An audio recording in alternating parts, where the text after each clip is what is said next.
"Shoot me instead of her," the widow screamed. A rancher fired once and the husband. Bell Chapter 1, the shot word count, 400. The scream ripped through the cold morning before the sun cleared the hills. A woman's voice, cracked and raw, broke against the silence of men, with hats pulled low and mouths shut tight. Rebecca stumbled forward, arms wide, dirt clinging to her nightdress. "Shoot me instead of her!"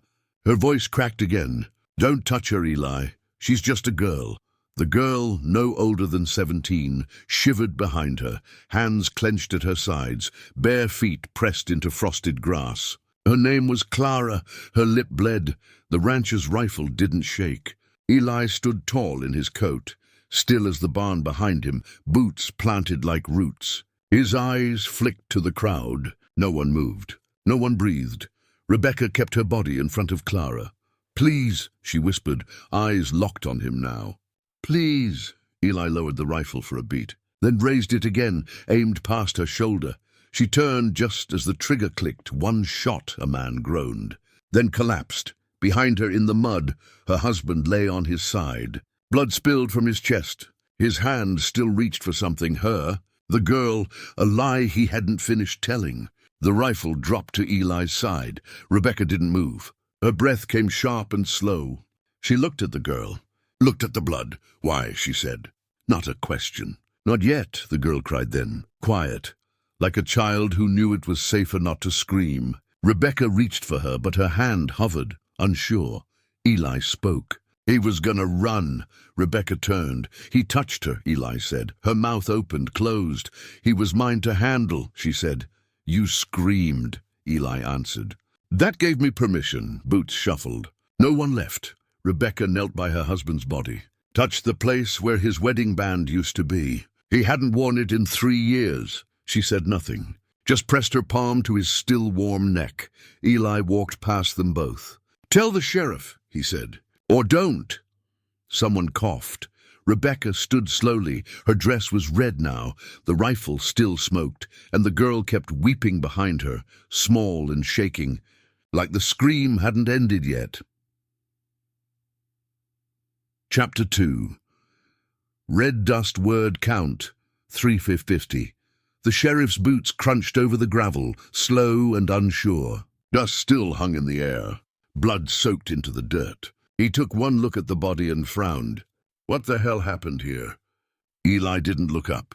Lit a cigarette with steady hands. "He moved first." Sheriff wiped his brow. "You killed a man, Eli?" "No," Eli said. "I freed one." Rebecca stood over the body. Her husband's hand lay palm up, as if still asking for something. Her dress was soaked dark, red and brown. The girl behind her hadn't stopped trembling. Sheriff looked around. Too many eyes. No voices? Anyone else see him pull a weapon? The sheriff asked. No one answered. Wind shifted. The cigarette burned slow. Rebecca didn't look away from the blood. He wasn't reaching for a gun. "Ma'am," she spoke again, quiet. He was trying to run. "Not shoot." Eli exhaled smoke. The sheriff shifted. "You making a statement, Rebecca?" She said nothing. "You want me to arrest him?" The sheriff asked. She shook her head once. The girl finally spoke. He hurt me. Everyone heard it." No one moved. Sheriff's jaw tightened.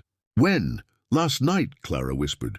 "In the barn." Rebecca closed her eyes. The sheriff turned to Eli. "You knew." "Heard enough." "Saw the bruises. Could have brought it to me." "You'd have needed proof," Sheriff sighed. "He was a friend." Rebecca looked up. "So was I." No one spoke after that. The sheriff knelt, touched the body. "We'll bury him at the edge." "No marker." Rebecca nodded. Clara backed away, arms crossed, head down. Eli flicked the cigarette into the dirt. "We done here?"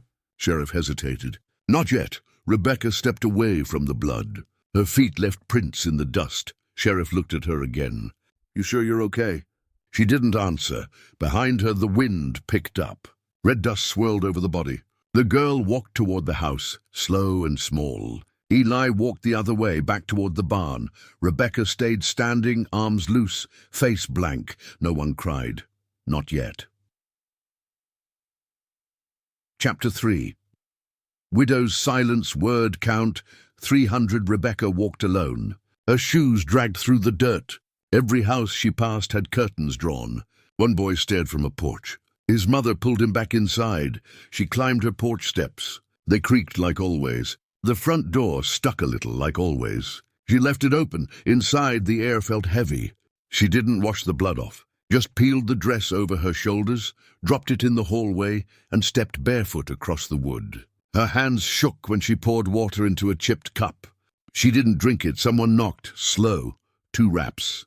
Then silence. She didn't move. Another knock. Then a voice. "You need anything?" She didn't answer. Silence again. She sat at the kitchen table. The letter was still there. Folded 4 times, yellowed at the edges. She opened it with both hands like it might break. "If I don't make it back," it read, "look under the floorboards." She stared at the words. "Read them twice." 3 times. Her husband's handwriting. Not shaky, not rushed. Meant for a time when he knew she'd be alone. She folded it slowly.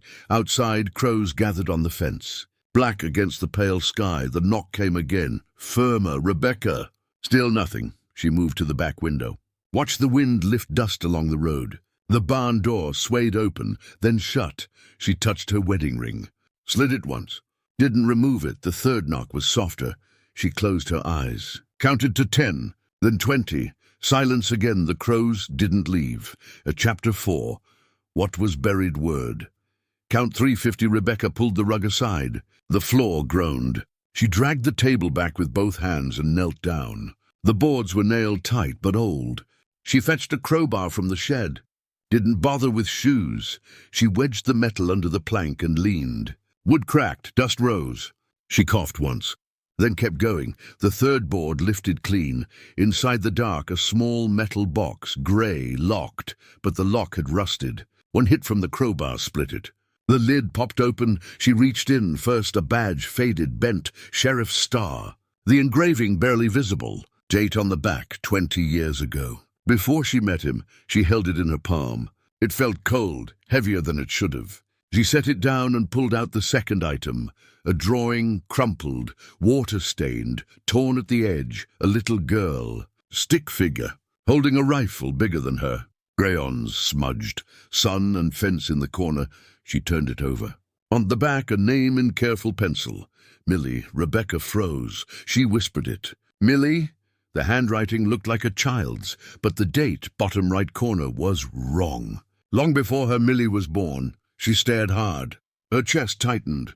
Her fingers curled around the paper like it might vanish. Another Millie, another life, another family. The rancher knew. He'd aimed with calm hands. He didn't miss. She stood, knees shaking. Looked around the room like it had changed. Like the walls could talk now. Her husband hadn't just hurt girls. He'd buried his truth under their floor. She folded the drawing, pressed it against her chest, then she picked up the badge, still warm from her hand, and held it like a curse. Chapter 5. Ghost of the Chapel Word Count. 400. Rebecca climbed the hill slow. The wind stung her eyes. The chapel ruin rose like bones against the sky. Blackened beams. Sagging stone, no roof, no birds. She stepped through the broken arch. Ash crunched underfoot. The air smelled old, like smoke trapped in memory. She whispered, "It was justice."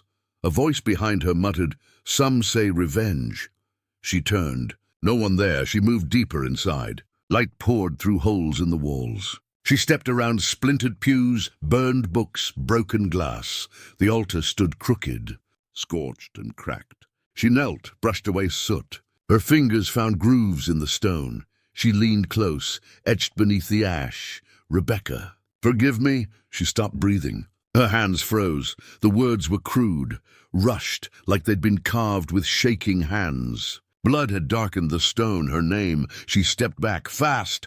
"No," she said. "No, no," the chapel groaned. Wind swept through the walls. "Mama?" came a voice. She spun around. "Millie?" Silence. "Millie." Louder. She ran outside. Looked down the hill. No one. Just empty grass and broken fence. She turned back. The inside of the chapel looked darker now. "Mama," the voice said again. It was close. Soft. Not her daughter's voice. Too young. Too far away. She backed away from the chapel. Fast steps. Breath shallow. Leave me alone, she whispered. The wind pushed against her. The sky dimmed. The name stayed in her mind. Etched in blood, Rebecca, forgive me. She stumbled down the hill. Her hands bled from grabbing thorns. Her knees scraped rock. At the bottom she turned once more. The chapel just sat there, silent, empty, still burned, but inside something had known her name.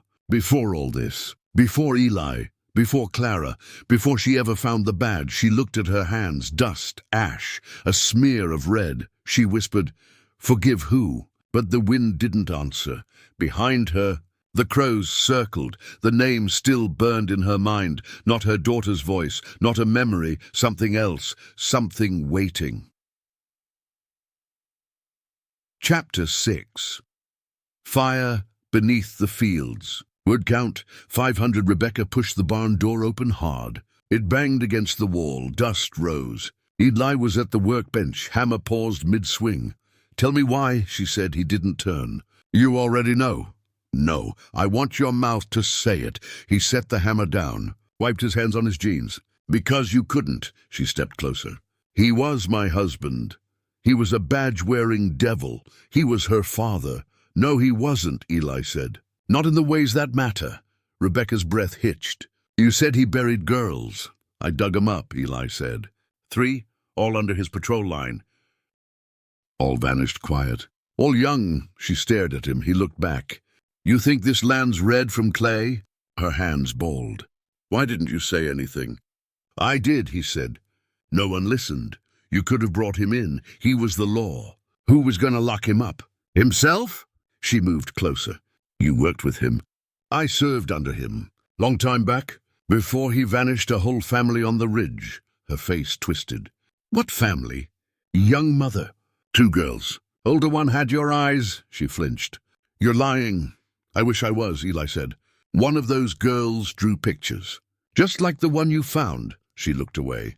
"He kept that box under your floor like a trophy." Her voice cracked. "Then why didn't you kill me too?" He stepped forward, quiet. "Because you screamed instead of her." She blinked. "That scream saved Clara," he said. "That scream broke whatever spell he had on you." She shook her head. "I didn't know." "You did. Just not all of it," she backed up. "I didn't. You felt it. The nights he came in late. The bruises, he said, came from fences. The stories that didn't add up." She turned. "Don't! You buried pieces of him too." She hit the beam with her fist. "Stop," he waited. "Let her breathe," she whispered. "Millie was his." "No," Eli said. "She was mine." She froze. "I loved you before he got to you." "You never said. You never looked." Silence hung. Rebecca touched her chest. "So what now?" Eli picked up the shovel. "Now we burn what's left." She stared at him. "The field. The truth." She walked past him, slow. He followed. They stepped outside. The sun hit the earth like fire. Chapter 7. Salt the land. Word count 300. Rebecca walked the field slow, kerosene sloshing with each step. The canister bumped her leg. Eli stood on the ridge, arms crossed, face unreadable. The wind cut through the grass, dry and brittle. She stopped at the first mound, poured a long stream, then the next. And the next. "You sure?" Eli called. She didn't answer. She struck the match, held it steady, dropped it. The flames spread fast. Orange snapped across the field like it had been waiting. Dry grass curled and turned black. She walked backward, eyes on the fire. Eli stayed still, watching. The heat pressed against her chest. The smoke stung her eyes. The flames rolled over the ground, licking the sky. Burial mounds vanished under the burn. All but one didn't catch. Rebecca stepped closer, squinting. The fire curved around it. She frowned, dropped more kerosene, lit another match. Threw it. It sparked, flared, then died. She stepped to the mound. Her boot hit something metal. She knelt. In the dirt, a silver locket, untouched. She picked it up, flipped it open. Inside, a photo. Faded but clear. A little girl, braids, bare feet, smiling. It was her. She stared. Her name was etched inside the lid. She whispered, "He knew me." Eli called from the ridge. "What is it?" She didn't speak. The fire raged behind her. But that grave glowed, untouched under the moonlight. She sank to her knees, clutched the locket like it might stop her heart. She whispered again, "He knew me before." And the field burned on. Chapter 8. The widow's rifle word count, 200. The next morning, Rebecca stood at the edge of town. Her dress was black again, hair tied back, face unreadable. The rusted badge in her hand caught the first light. She stepped through the quiet street. People watched from porches. Some stood. None spoke. She opened the door to the sheriff's office. It creaked slow. The chair behind the desk was empty. She didn't sit. She walked to the wall, took down her husband's portrait, laid it face down on the floor. She pulled a nail from the desk drawer, hammered it in with her palm. Then she pinned the badge to her collar. Above her heart, a deputy stood in the corner. He swallowed hard. "You sure?" he asked. She chambered a round into the old rifle. The sound echoed. "I'm sure," she said. She walked out. People stepped aside. She crossed Main Street, slow, certain. A little girl clutched her mother's hand. "Mama," she whispered. "Who is she?" The mother watched Rebecca pass, her eyes wet, her voice low. "She's the one who screamed." Rebecca didn't stop, didn't speak. She just walked toward the edge of town, where law had once vanished, and she carried it back with her.